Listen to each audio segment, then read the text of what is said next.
Hey Tristan, David Hood with TigerNet.com. Coach Luke, you've now had him for a full practice. You've now had a couple of practices, time in the film room with him. What are some of your biggest takeaways from his coaching and his style? I mean, my first takeaway is how passionate he is. We were talking in the room. He was with us for 10 practices, and after we won the Gator Bowl, I see him crying with his family. It means a lot to him. And then his knowledge is unlike anything.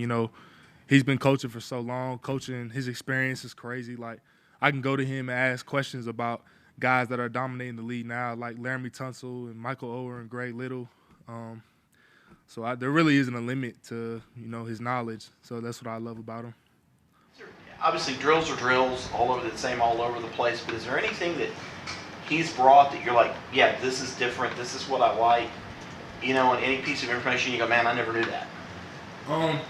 He has a big emphasis on playing like with your from the waist up. So playing with your eyes and simplifying things with your eyes allows you to play faster on the bottom half. He has a big emphasis on that and really details in playing the game within the game. We talk about a lot of stuff that maybe we didn't before, and maybe safety rotations and stuff like that. Noticing things in the secondary. So again, it just always ties to his knowledge of the game. John Rosenberg, Blake was talking about when Russell got here, just one of his main messages, talking about like Walt Disney or something like that, how the game was chipped. Like what you remember from kind of some of the messages given to you guys, and what kind of the overarching point is. Yeah, that was one of the best ones, but he's so intentional with everything. We were watching film today on a walkthrough that we did, and to go into the Walt Disney, like he says, no chip paint on any of the horses. So, it's not going to be perfect, but we're striving to be perfect, His message is just really family-oriented as well. Like, he's all about togetherness. He wants us to hang out outside the building and get as tight as possible. And he talks about, yeah, you're playing next to a guy, but do you really know him? Do you know his fears, his dreams? He says you play that much harder for somebody when you really know him. And we've been getting together and having one-on-one sessions to learn each other's whys and learn why we do what we do. And I feel like it'll help us, get together stronger and play better, ultimately.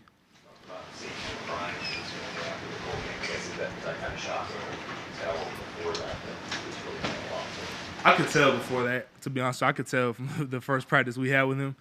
He came into the meeting and he just like flipped this switch, and like it was on. Like that's how he is about everything. And I feel like I'm an emotional guy, and I really get into the game, and I try to play with passion. So I think he's a great coach for me and for our room, because we feed off our energy.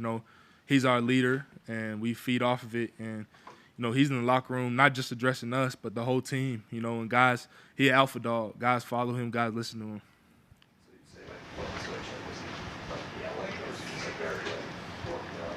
Not really yelling. He's kind of intense, but it's intense like dogging you. It's like he's getting his message across, and you can tell he cares and he's thinking about everything he's saying. He's not just saying things.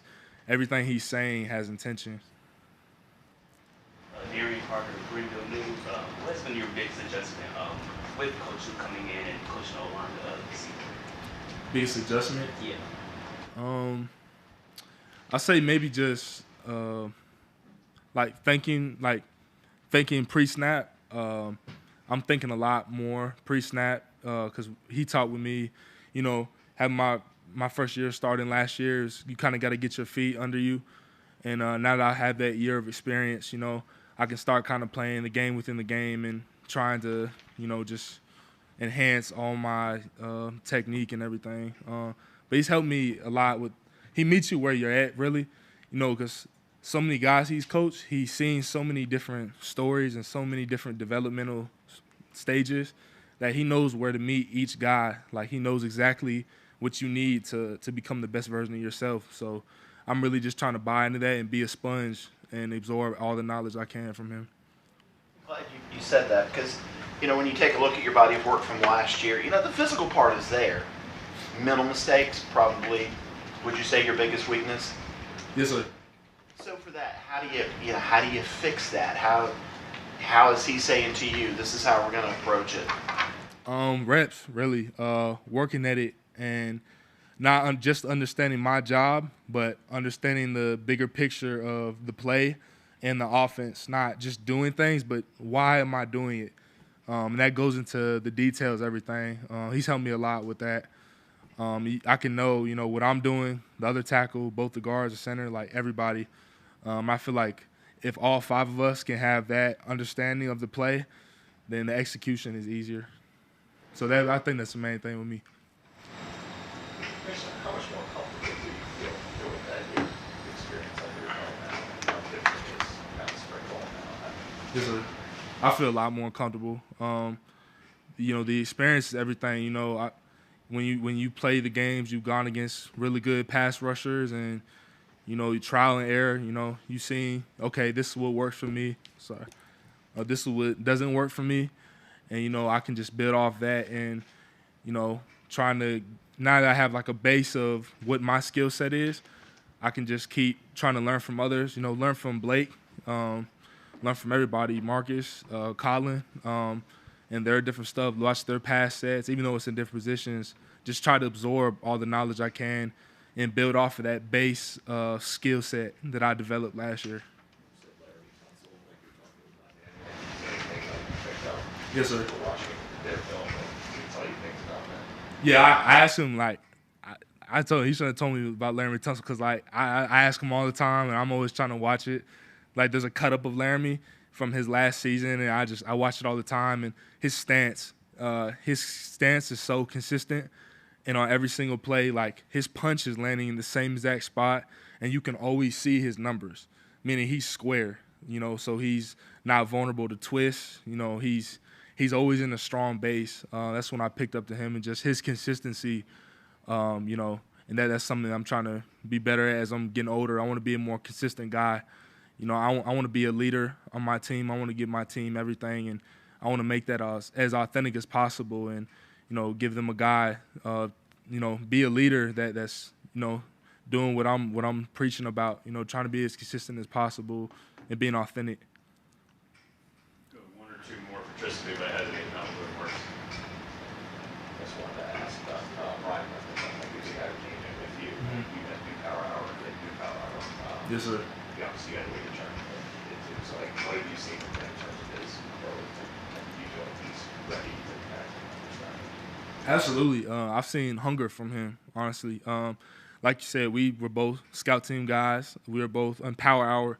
So, no, we've gone, from that pride to purple to orange. Obviously his was a year later because Putnam just left. But I've seen a lot of growth from him. I've seen a lot of maturity from him. And I have no doubt he's ready to take that step and be that guy. I just wanted to ask you kind of the same question I asked like about the college football game, game. Is that something you played growing up, and is that something that you're looking forward to? Oh, yeah, absolutely, yeah. Me and my brother played that all the time. My dad played at Virginia. I know I told y'all that. So I was like, I'm going to give Virginia a national championship on there. So, yeah, that was my favorite game, to be honest. Yeah.